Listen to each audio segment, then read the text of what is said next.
Hey, this is Scott from Bonsai. Today I'm taking a look at this Nikon 85mm f1.8s lens for the Nikon Z system. Of course, maximum aperture is f1.8, 12 lens elements in 8 groups. It is a 9-bladed aperture. Of course, it does have autofocus, it uses a stepper motor, and it is fully internal focus. It has a focus range of infinity to 0.8 meters or 2.6 foot. The maximum reproduction ratio is 0.12x. You can get relatively close, but of course this is a portrait lens. It's not really designed to get super close to your subjects. It does have some weather resistance. They call it drip and dust. Lens contacts, you have a gasket for the weather resistance. You can definitely feel it when you put it on the camera. And there is actually a piece of glass on the back here. This specific copy is made in China. Inside here we have a switch for autofocus and manual focus. And there is a gasket inside there to help prevent water intrusion. Focus ring is nice and smooth. There is a little bit of play on mine in the back, but nothing too serious. Of course, you can use this depending on your camera settings, either automatically turn it and go into manual focus or use a switch. It has a 67mm filter thread on there with the included cap. Nice large lens element. Here I have a 67mm filter put on there, for example.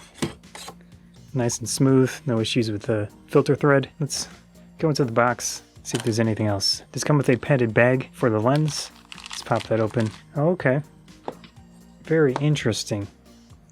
This is a new type of bag. Usually it's like a circular bag, and it's nice. Simple, to the point. So that's Nikon CL-C1, made in China.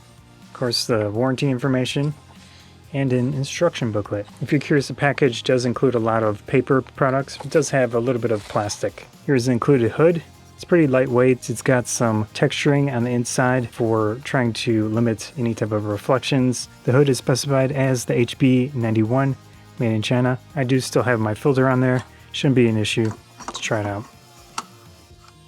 Locks into place. No issues. Definitely increases the size of the lens, but it's still not a huge lens. Pretty nice size to it.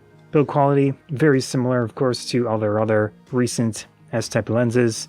Got some plastics, you do have some metal as well, and the mount is metal. There's definitely some resistance with that weather gasket back there. Here's the Z5, it's a good fit for it, no issues, really doesn't mess up the balance or anything like that. I like it. Now the hood does lock in backwards as well, if you want to do that.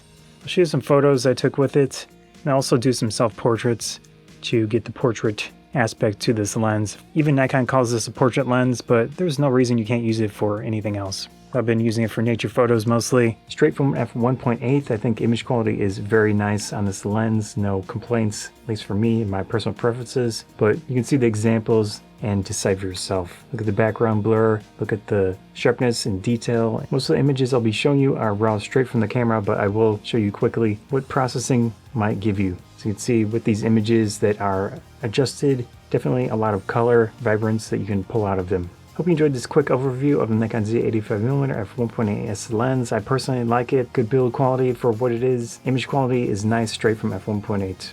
Yeah. Scott from Bonsai. I hope you enjoyed the video. Thanks.